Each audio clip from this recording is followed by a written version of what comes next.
Well, now we tested it for that mic and both not getting the feedback. So, okay, well, welcome. We're live. I see we got ourselves on YouTube is good.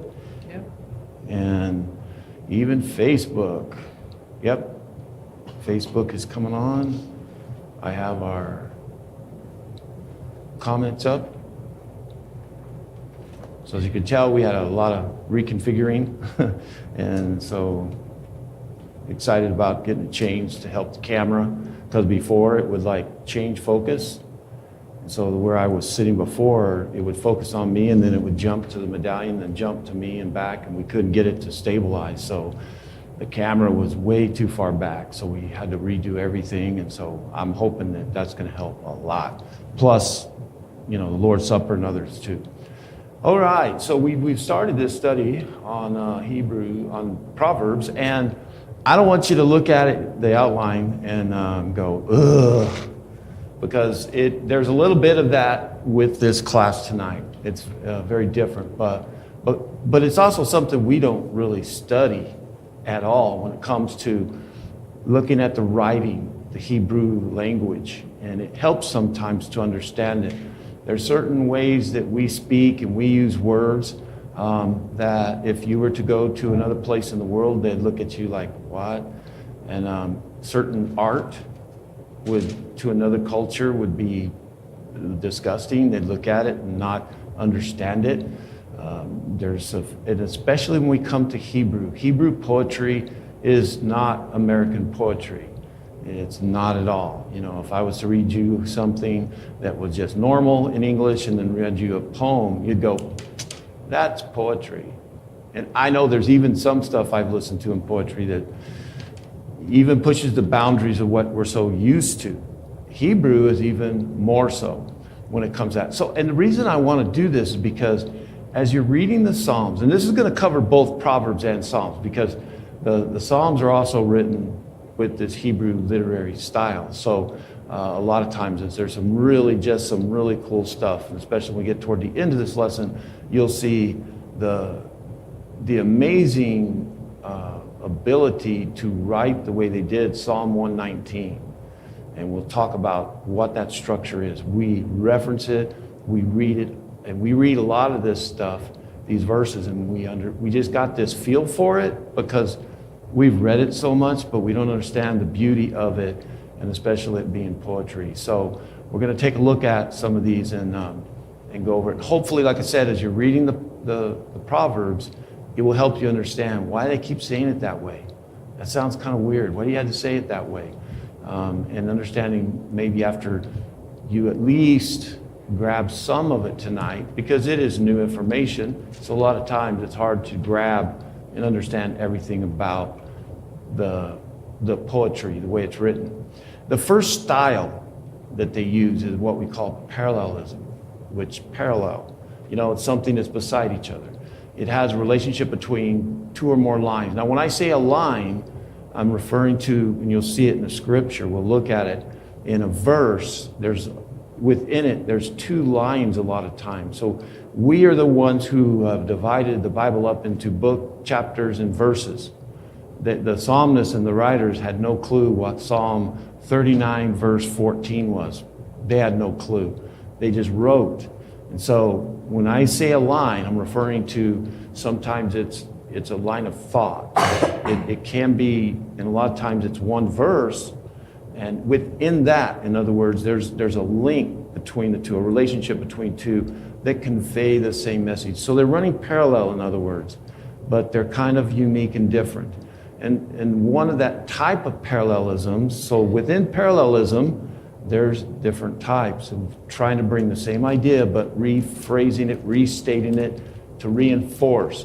If you're an educator, you understand sometimes repetitiveness is a wonderful way to teach, because people listen to it. You hear it over and over, and you hear it. And especially if you rephrase it. Sometimes you'll explain something to somebody, you'll sit there and go, well, let me say it this way.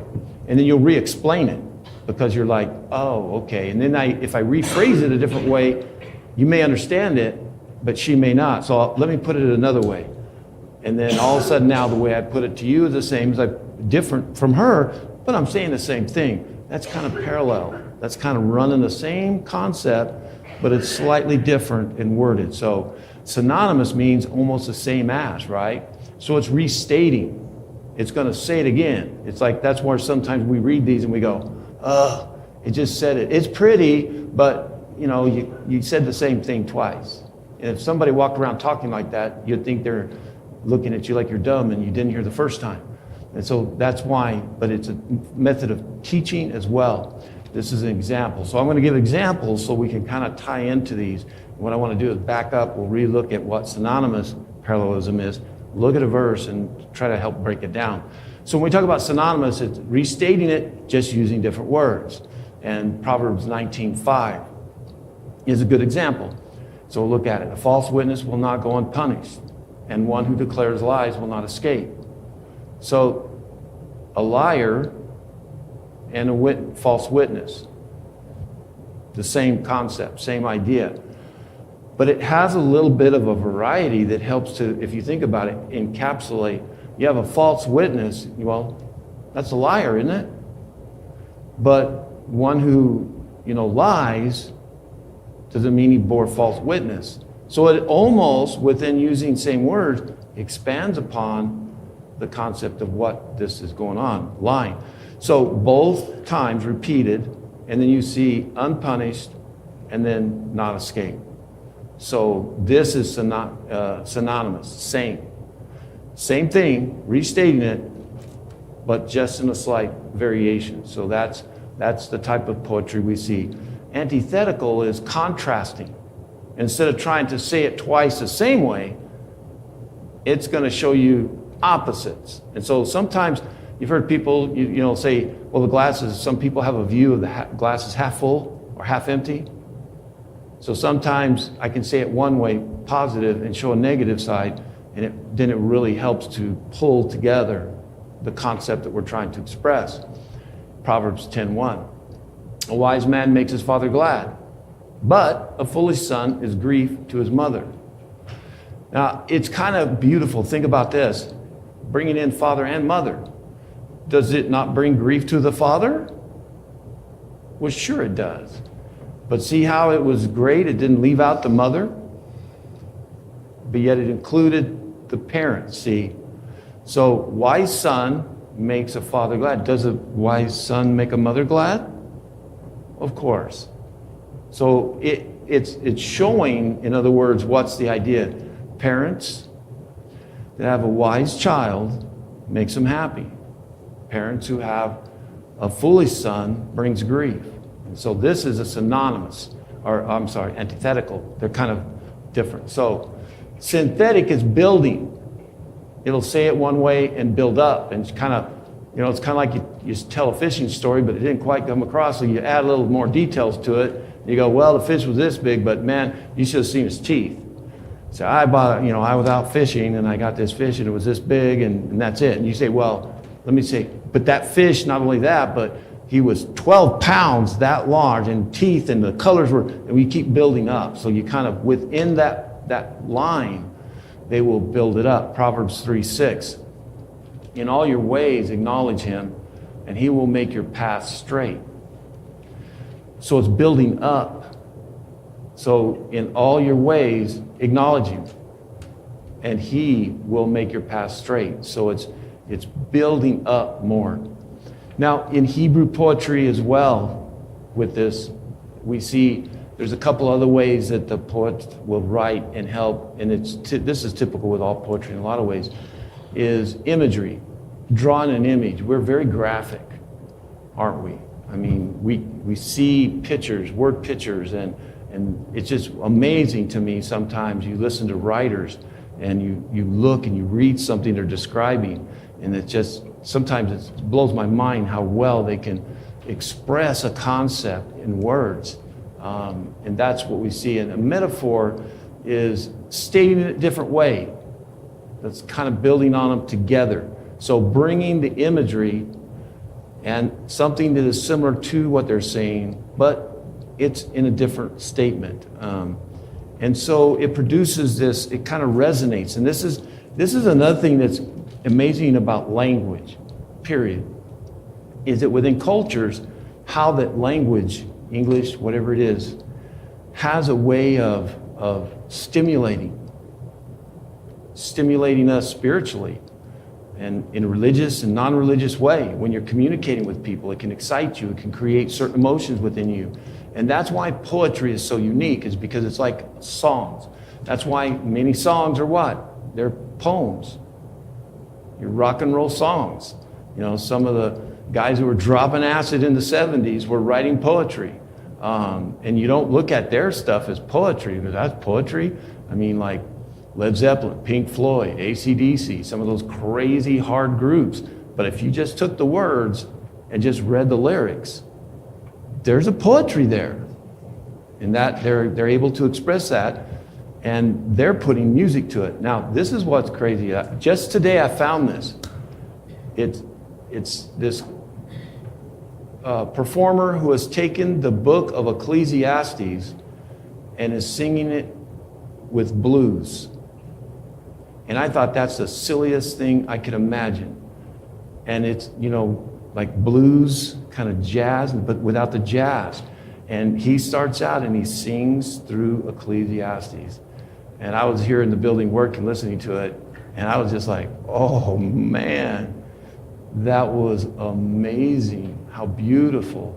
I did not expect that at all. I've got it on my playlist now. And apparently, and I did hear some, they're singing through Psalms. So what does that do? You know, I mean, without the instruments or the music, then you have poetry, but it can do the same thing. And that's the thing about taking imagery.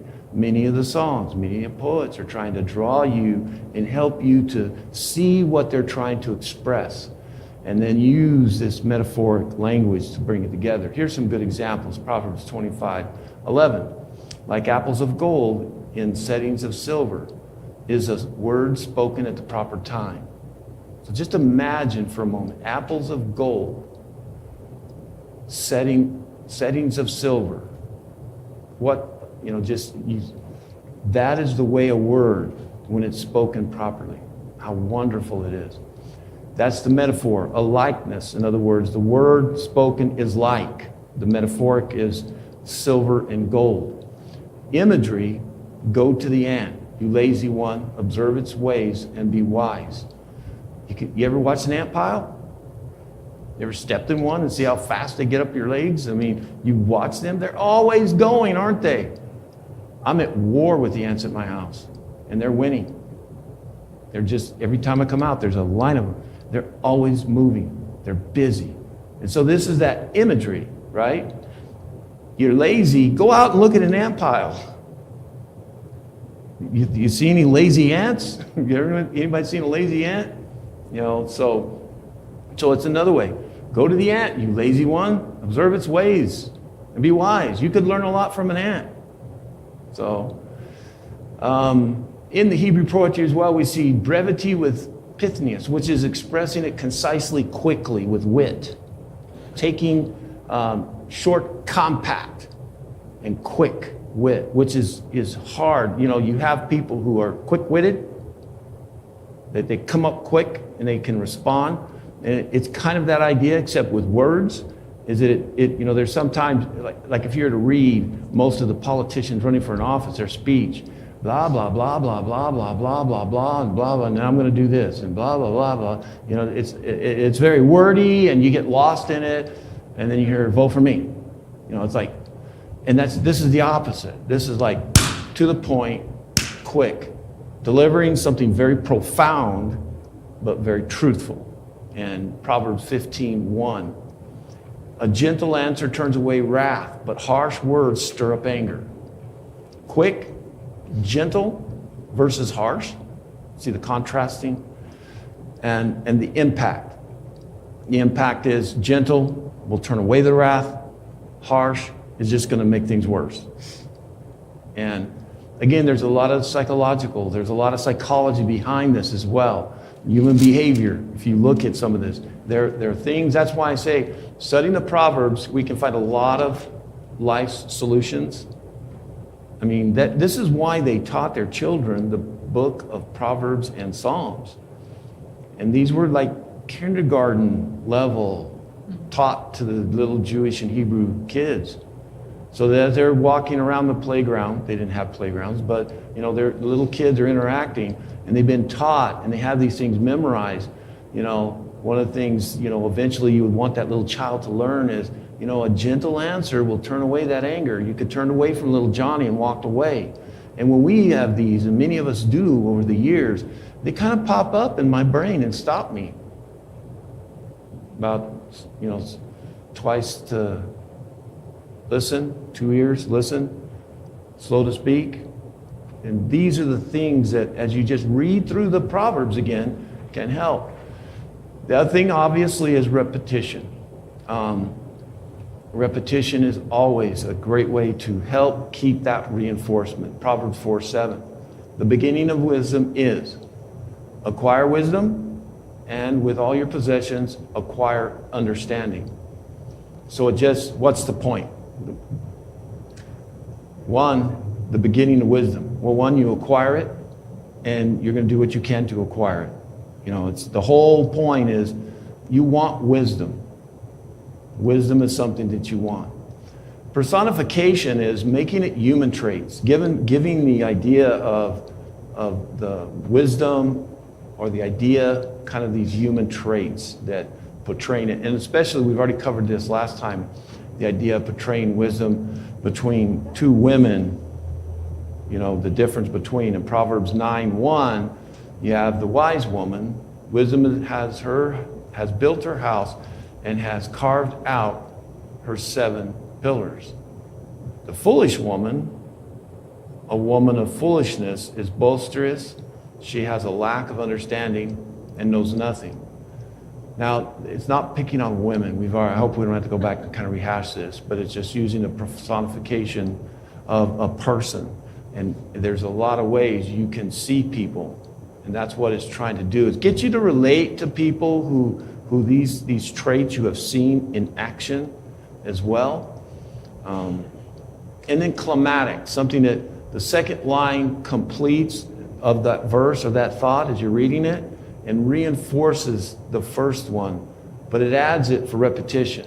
So it'll change it slightly, but it's building up. It's climatic. It's giving it a higher. Psalms 92, 1 and 2. Ascribe to the Lord, sons of the mighty. Ascribe to the Lord glory and strength. Ascribe to the Lord the glory due his name. Worship the Lord in holy attire. So it keeps ramping up. It keeps adding to it as it goes through this. Emblematic is way it'll take one metaphor, explains, or it'll elaborate on it. It'll just keep building on it. And this is a beautiful one that we've seen. We have got a song, Psalm 42, verse 1. As a deer pants for streams of water, so my soul pants for you, my God. So when we see this, what's the metaphor? As a deer pants for streams of water, the metaphor is a deer panting for water, desiring it, right? And what is it showing? Well, it's showing my soul. So my soul is being kind of connected to you seeing a deer. Some people, you've seen a deer or an animal that would be panting, wanting, desiring water and drinking. And then this is the description of the way my soul is for my God, panting. So the deer is panting for water. My soul is panting, in a sense, for desire of God. This is probably a little harder, but you'll understand it. Caustic. I didn't put it in the outline because at first I wasn't going to, but I think that it's a little easier.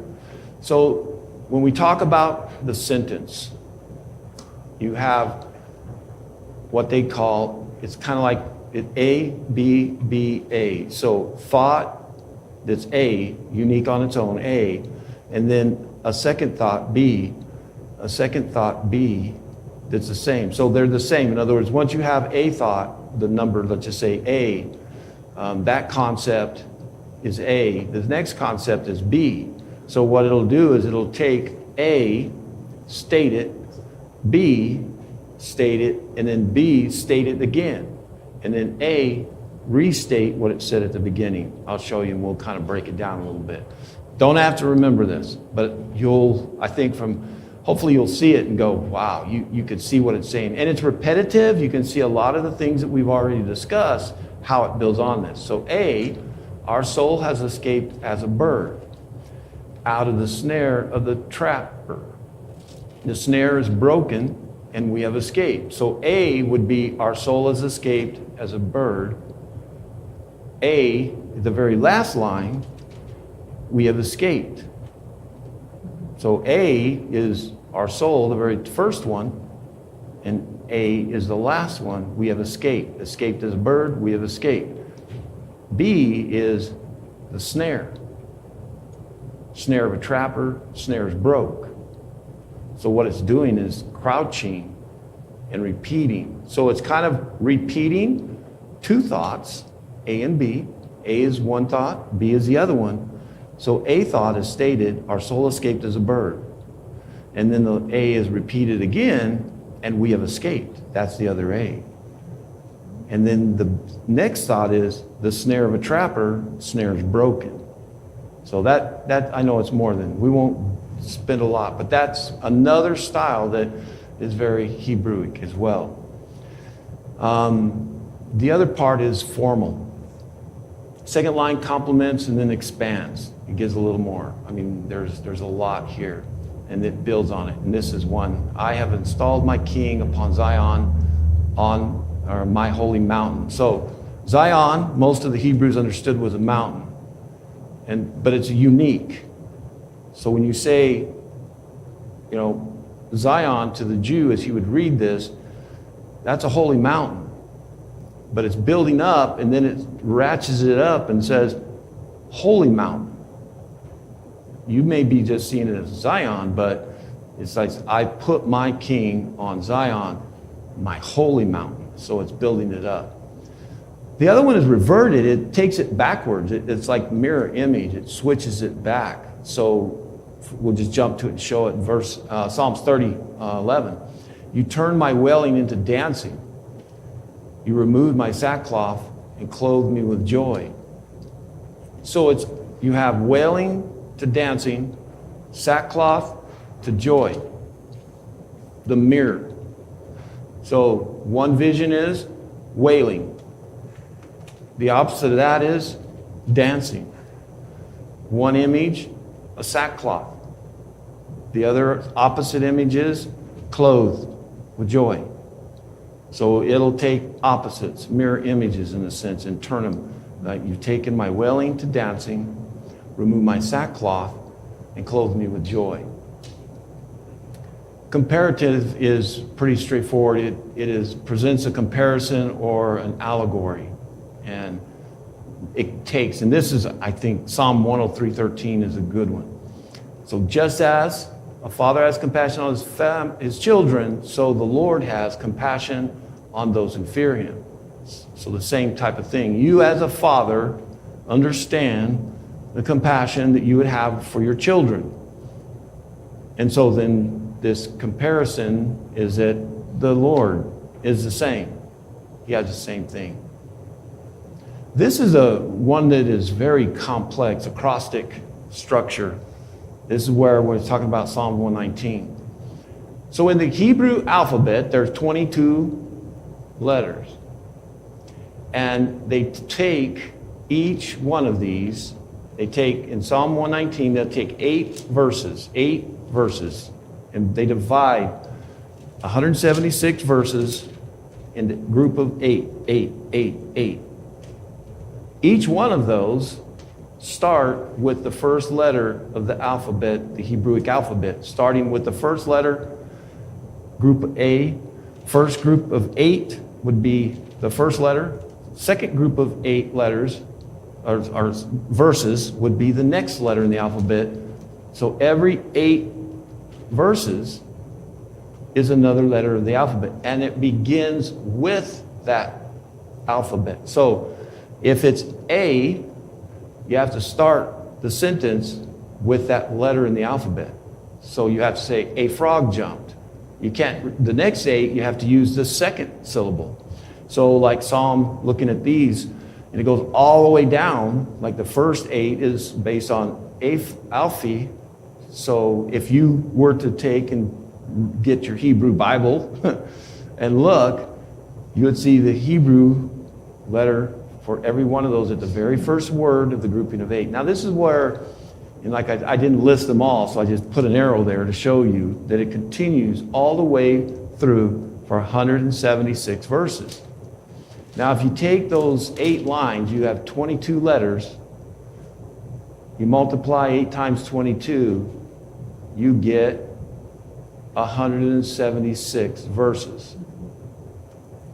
So it's another, just an amazing way that it's written. Most of the time we never see that. When I first learned that about Psalms, every time I would go and read a section of it, usually we'll take one grouping, like the first 8 or 9 to 16 things. Okay. But the Hebrews did this. It wasn't mankind who did this, right? A little louder? Mankind did. I said the Hebrews did this. It wasn't mankind who went in and said, this is how we're going to separate these out. Mankind didn't go and do that. No. Now, and see, whoever, I think it was a Frenchman, I can't remember, who was actually apparently like riding in a carriage, who had taken a Bible that had no verses and stuff and started just marking them. And he did a pretty amazing job. He knew that the way that Psalm 119 was written, that it was written in those 8. So, verse 1, verse 2 through 8, and then he starts it again. So if you'll look and open your Bible, you'll see it is set up exactly. So you're right, man didn't put those. You would have to have already known. As a Hebrew, you wouldn't have seen verse 1, 2, 3, right. 4 all the way through. Right. And you wouldn't have, I don't even know if you'd necessarily, somebody would have to really teach you that there was 176 verses in this. But it would show you the wisdom and way that it's put together. So we're going to review. Wait. Oh. Go ahead, Jenny. Did you have a question? Oh, no. I was like looking at what you were saying with I like the left, the best. The what? We have in parentheses. The name. Oh, those in the parentheses where it says Psalm 119, 1 through 176? Mm-hmm. And then like the wording on the side in parentheses. Yes. What? That's the actual Hebrew alphabet, letter. Oh, okay. So the first alphabet letter in the alphabet is Alphi, Beth, Grimmel, Dathel. Then you'll notice the last letter. So those are the actual alphabet, the letter in the Hebrew. So that's the Hebrewic letter in the parentheses, yeah. That was a good question. That was. So looking at kind of reviewing some of what we've been going through, coming back to more of our text, the first 9 chapters we look through, we see that the key thing is about wisdom, the priority of getting wisdom. We kind of looked at the idea of the critical, or the authors and the date over the 1,000 years, or not 1,000, but 400 or 500 years. The primary authors were, one, Solomon wrote the majority of them. Solomon didn't write them all. And then we have other men, it said, of Hezekiah. And so Hezekiah, King Hezekiah. And we have other people, but so it's not one necessary author that's there. The overall is that call to wisdom, the desire, trying to get us to call, the woman standing in the street crying out. The idea is that we have this path of righteousness, this path of being. Now, again, that word even kind of bothers me because every time I say it, I almost feel like people like get a cringe look, like, oh, righteousness. Oh, there's that big religious word, righteousness. And it's rightness, okay? Just kind of every time you hear righteousness, just think rightness. You're right. Huh? You're right with God. Rightness with God. It's a rightness with God. So rightness with God and fear of God. And the contrast between the two. And righteousness versus wickedness. Mm-hmm. A lot of times, I see it a lot in our society, and it's been happening, I think, over 40 years. No, not that. Yeah, probably 40 years. Where people are afraid to call sin, sin. Yeah. Call things wicked, wicked. Call things evil, evil. We don't have a problem saying something's good, but then we turn around and we say, well, that's bad. We soften it up. Evil doesn't mean it's some evil satanic force. It's just that it's the opposite of good. It's evil.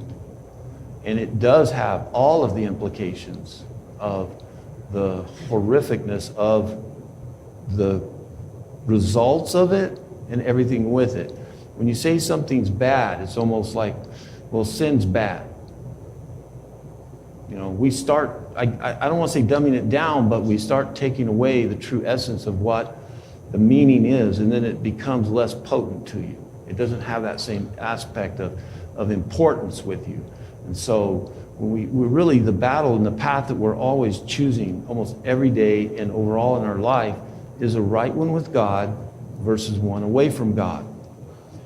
One with God is righteousness, right with God. And the other one is honestly wicked. And the reason it's wicked is because it's self-serving. It's following its own desires. And so, Proverb 10, some of the reading we should have looked at, was the mouth of the righteous is a fountain of life, but the mouth of the wicked conceals violence. See some of the poetry already? The contrasts, the negatives. So the mouth of a righteous is a fountain of life. But this is what's interesting. The mouth of the wicked conceals violence. How does that, think about that for a moment. How does the mouth of the wicked conceal violence?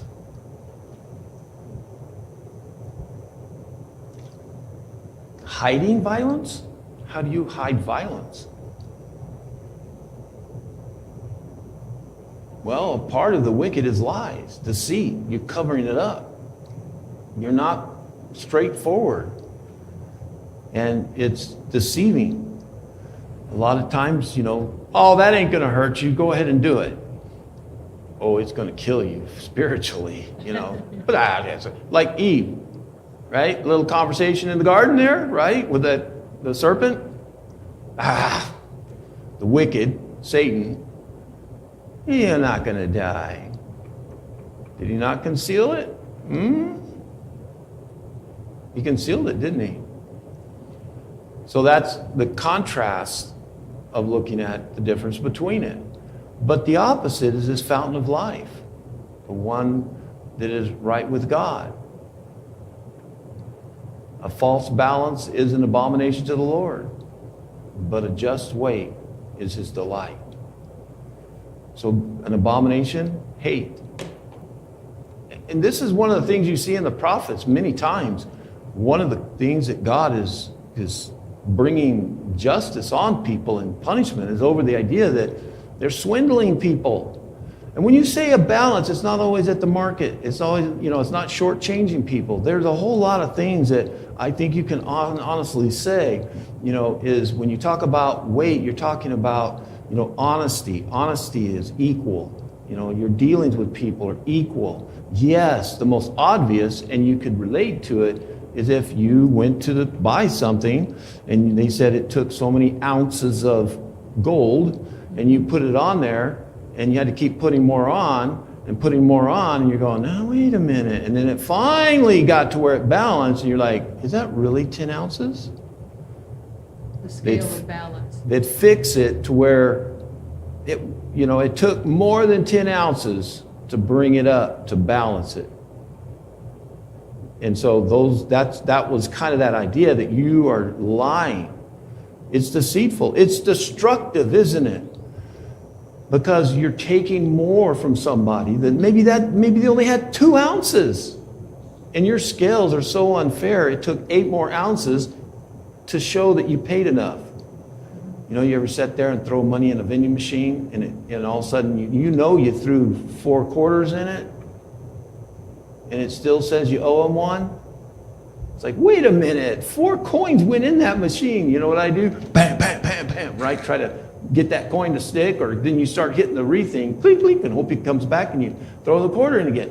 It's the kind of thing where, where they were cheating them out. Yeah. And so God, it's just not bad business. God says, I hate that. I hate it. Abomination. And sometimes, if you're the guy who is using the scales, if you're honest, you're always going to make sure your scales are working perfectly. And so that's why he says he delights with God. And there are rewards with, fearing the Lord. There's stability. God is constant. You're not always looking for something different. Nothing's going to change on you. There's nothing worse than a parent that's completely inconsistent when they're raising their children. They give them one set of rules and they say, well, wait a minute, you told me we couldn't do that. Now you're saying we can? Or, it's like, the consistency of the world and their values is always shifting. And it's all about what they have decided to redefine certain things, and they shift it on you. And that's one of the things with God is it's always the same. It's stable. And the humility. God will lift you up. Don't lift yourself up. Because as soon as we become overconfident, we start harming others through our behavior and our attitude. And that's what Proverbs 14:26 says. In the fear of the Lord, there is strong confidence, and his children will have refuge. Proverbs 15:33. The fear of the Lord is the instruction for wisdom, and before honor comes humility. You remember the one about the place at the banquet table? That parable where Jesus was saying, when you come in, don't go sit up at the front. Go sit in the back. You go sit up in the front, you know what will happen? That's not your chair. Right. When I was working as a general's aide, it was so much about protocol at banquets and formal functions we'd go to that I had to go and look at the head table and find out who was sitting to the general's left, who was sitting to his right, read the place card. I'd have to get this information before we even showed up and review it to make sure that they had it sequenced according to the proper protocols. Because not anybody could just sit by the governor or the general or whoever was sitting there. It had to be accordingly. And there were times, this one politician at a local city place we went to thought he deserved to sit at a higher level of a table. And he was sitting there. And I was looking at the thing, and I had to tell the person that was, because I was just a general's aide, but I knew, no, my boss ain't going to put up with that. So I told the person running, and I said, that's not that person's place over there. And they had to walk over there and tell them they had to move. And I tell you, man, I was sitting there going, oh, I just saw the scripture in life, because that's exactly, and I love this proverb, before honor comes humility. And how embarrassing is that, right? Yeah.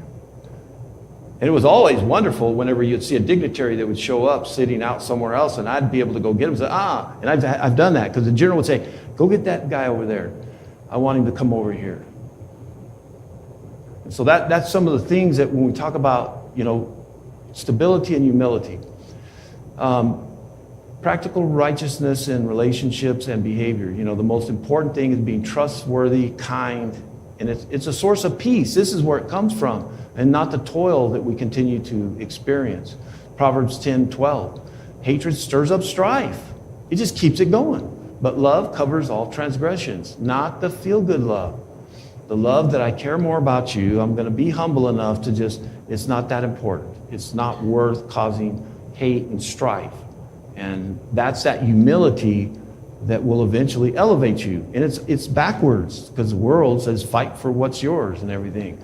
But that's where there's hatred and strife and the lack. But love covers these transgressions.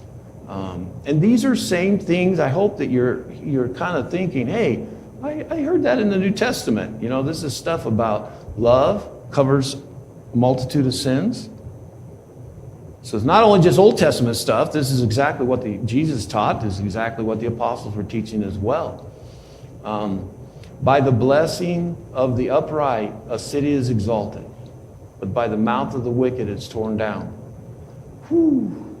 I don't want to be naming names of cities, but there's some truth to this. You know, some of the, like even in Canada and all around the world, some people that, you know, are very wicked, they're an embarrassment in a sense to that city. People who are just and good leaders, you know, they're a blessing. So let's just review kind of some questions. So what does fear of the Lord mean?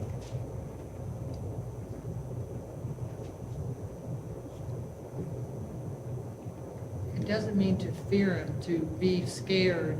It means to revere him. Have him in all reverence in your thoughts, words, and deeds. So this is another way we talk about that word righteous, holiness, saint, and then fear of the Lord. Kind of I see them all in that same grouping, because every time you read it, like, I got to be afraid of him. God doesn't want you to be afraid of him and a scared type. So no, it's not scared. So what's that? Respect. When I see that, like, I think of like my dad or my mom. Like, some people will put like, oh, you fear your parents, so you don't do this. But it's not so much that you're scared of them. It's the respect you have because you've been taught better and raised like to know better. Right. So I would say respect, just. And if there is any fear, it's because you respect him, Yes. right? Because you care. You won't do something wrong because you know what the consequence could or should be. It's going to upset them. It's going to bother them, right? And they taught you better. And yeah, they taught you better. I like that phrase. You know, you get that. But you know, it's honestly, you grow. You know, it's about, I want to say there is a little bit of this, afraid to hurt the person that I'm violating what they've taught me. Because I respect them and I trust them so much, I don't want to go against that. And that is what we're talking about, is the beginning. So how does our righteousness shape our daily living?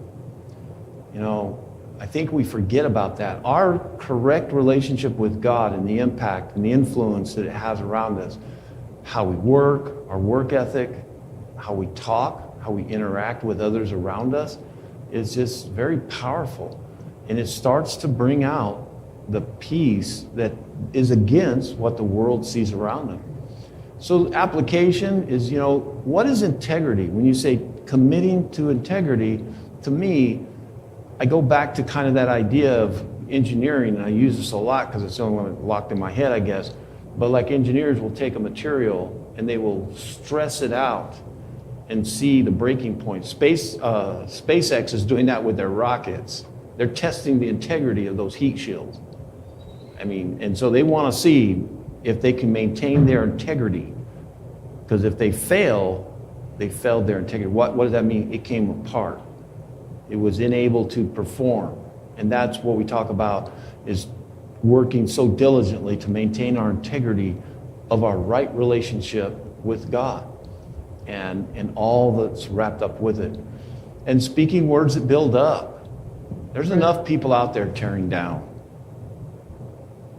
You know, if it isn't kind, Words that build up, not break down. You know, it's hard to find that. And I mean, it's so the destructive power of negative, but speaking words that build people up, being positive, again, it's very powerful. And live with that humility, the humbleness, you know, accepting who you are. Don't devalue yourself. I'm not saying humility isn't making yourself of no value. It's just remembering, you know, your relationship with him and the fact that your value is not as great as we sometimes want to import or, you know, or show others and such. So, you know, it's something that Proverbs, as we read it and we meditate upon these words, they really do start to shape. And living righteously is kind of showing that trust and that fear. So, you know, let people see the things from above. What does that mean? Let them see a little bit of God.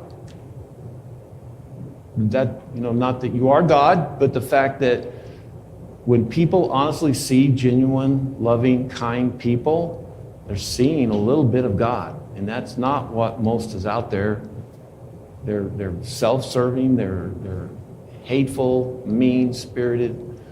That's not our Father. And that's the way we actually touch others' lives. Far greater than saying, well, we got to get a Bible study, you know, we got to teach you about sin, and we got to, no, just live right. Just live righteous. Live right in a right relationship with God, and it'll come into place. It'll start to happen. Okay, so that's the lesson for tonight. If you got time, go back, read 10 through 18 again. Hopefully that'll help to tie in maybe some of the poetry as well. We're going to grab next week, focus a little bit more into chapters 19 through 25. Any closing comments, thoughts? Well, one thing that I have seen with especially this 10 to 18, if you ever wonder whether you're living right with God, these verses will tell you what is an abomination to God and how you will be blessed when you do what God expects from you. Mm-hmm. It tells you what will happen also to those who don't have the morals or the integrity, the wicked. But then how will he bless me in this life? And these verses will tell you, this is what happens to the wicked and this is what happens to the blessed. And you can see it. I just, with the issues that I've had with people that I work with or in families, it's just like I see things happening to them because of how they live such a wicked life. Mm-hmm. And you can try all you will to try to explain to somebody why things are happening to them, but these verses will tell you why. That's why if you go back and read, don't stop. Just kind of let it flow. Let it flow, yeah. Let it flow. Just read it. Don't stop and go, and dig deep. You don't have to. That's what's beautiful. Just read it. And find an easy reading translation. Listen to it on audio Bible. Because that's a lot of time just, you know, like when I got to travel from here to Doniana or I'm out mountain biking, I'll throw it on and just sit there and listen. And a lot of times I'll come home or I don't know. It's just like, those are the concepts we need to be feeding our spirit and not a lot of the garbage that's out there. So, all right, well, I hope to see you Sunday morning at 9:45 Bible study. We're continuing our study in the Gospel of Matthew. And then Sunday morning at 10:45, 4 p.m., we're continuing in Isaiah. And next week, we'll be back again looking at the next section on Proverbs. Until then, well, God bless.